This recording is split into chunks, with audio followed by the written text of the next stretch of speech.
so that the cat, for example, cannot produce kittens with the female, or in some way removing the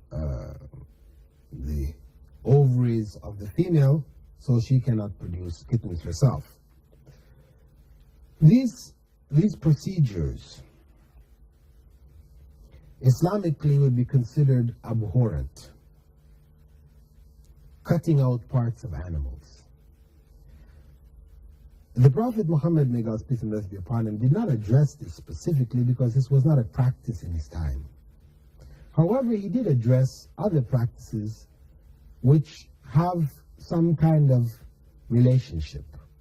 It was the custom then to identify animals by cutting off parts of their bodies, cutting the tails of the animals, cutting chunks out of their ears, or, branding them, burning them, and all these different kinds of acts which, are damaging to the animals. And Allah forbade it in the Quran, and the Prophet Muhammad further forbade it in the Sunnah.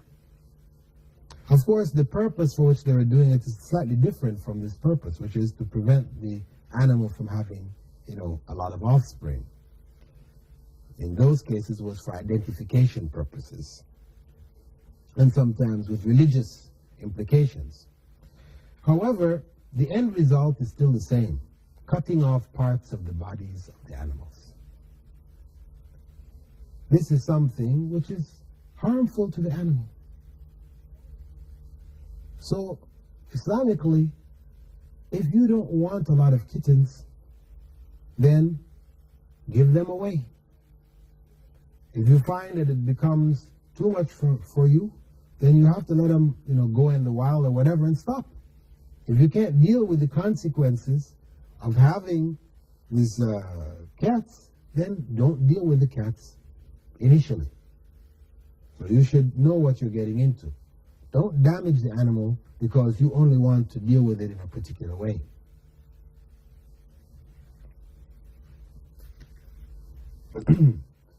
A question from sister writing from Abu Dhabi. Dear Dr. Bilal, I belong to a Muslim country, but my husband does not and expects me to change my nationality to his. Will it be a sin?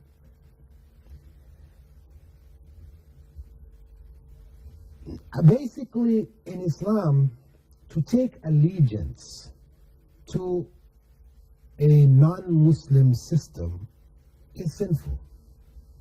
When a person takes nationality, the nationality of a non-Muslim country, then this is something sinful, because in it you take an oath of allegiance. This is what that nationality means. You have deliberately put yourself in this circumstance. Now, if you're born in the country, that's another situation.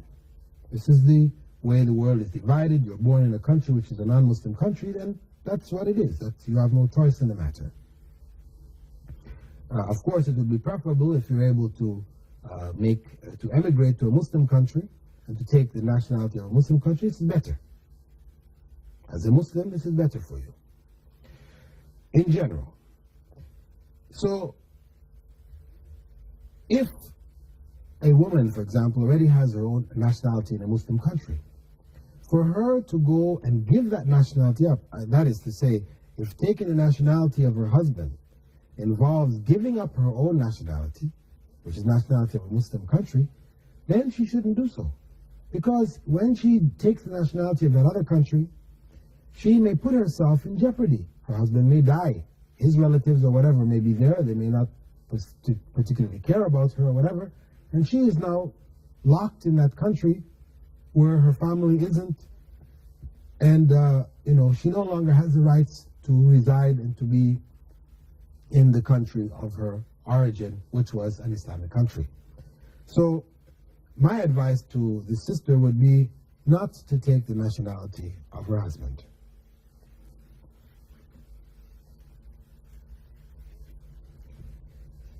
A further question from Abu Dhabi.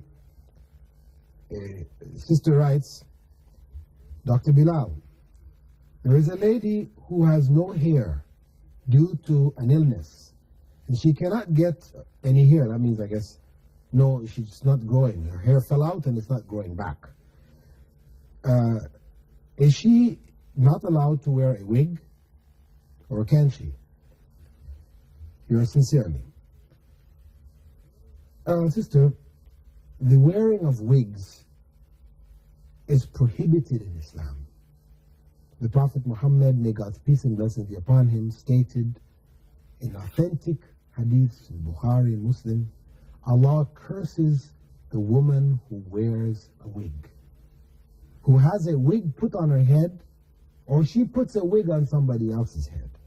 The wearing of wigs, either by a person or the act of putting it on others, is cursed by Allah. It is a sin. She should avoid that under all circumstances. Now, this statement came up when the Prophet Muhammad, may God's peace and blessing be upon him, learned about a woman whose daughter had an illness in which she had lost her hair. And she was putting the wig for this very purpose. And this is what his response was. It is not permissible to wear a wig.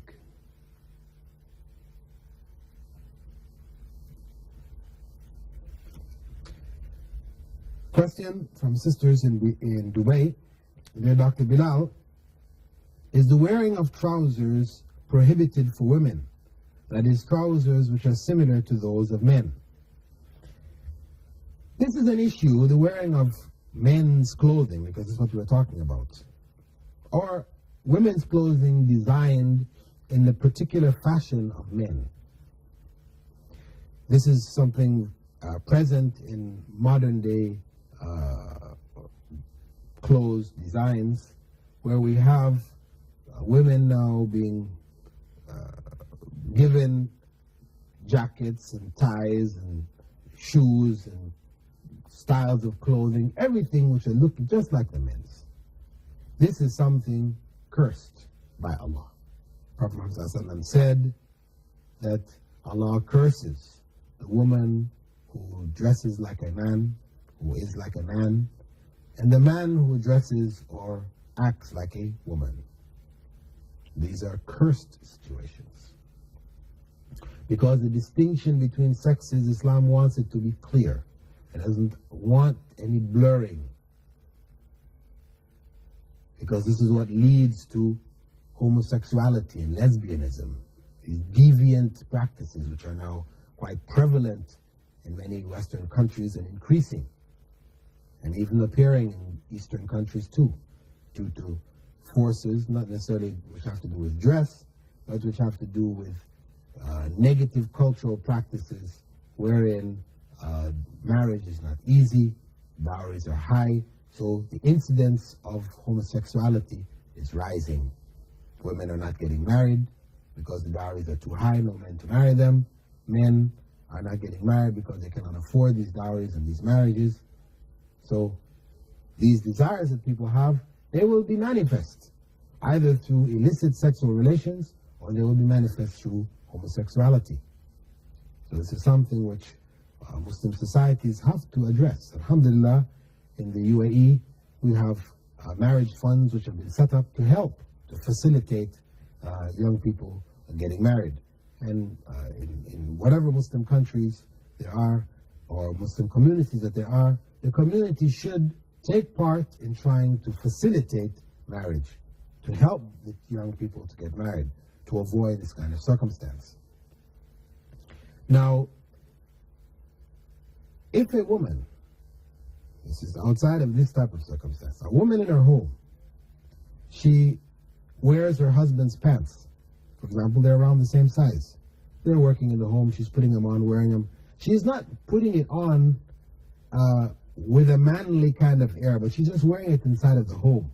She's not going out to be a show to others with this type of design, then there is no harm. But where she takes it as a fashion, where she's among other women, whatever, and she's wearing these clothes which are typically identified as male clothes, then this is something sinful. I should point out, of course, in some places like Pakistan, where the dress of the male and the dress of the female are quite similar. In general, there's a shirt type top and a pant type bottom. However, the females' version are different in their way they're colored. There are, certain other scarf things that are worn along with it, and there are other differences which are traditionally known to be specific for women and those specific for men. Where women now start modifying theirs to match those of the men, this is where it becomes sinful. Similarly, when men start wearing those which match those of the women, it also becomes sinful. With that, dear viewers, I'd like to thank you for being with us on this segment of the program, In the Light of Islam. I hope that the answers have enlightened you to some aspects of Islam about which you were unaware. And I hope that you continue to follow our programs as they unfold in the coming weeks and months. Assalamu alaikum wa rahmatullahi wa barakatuh.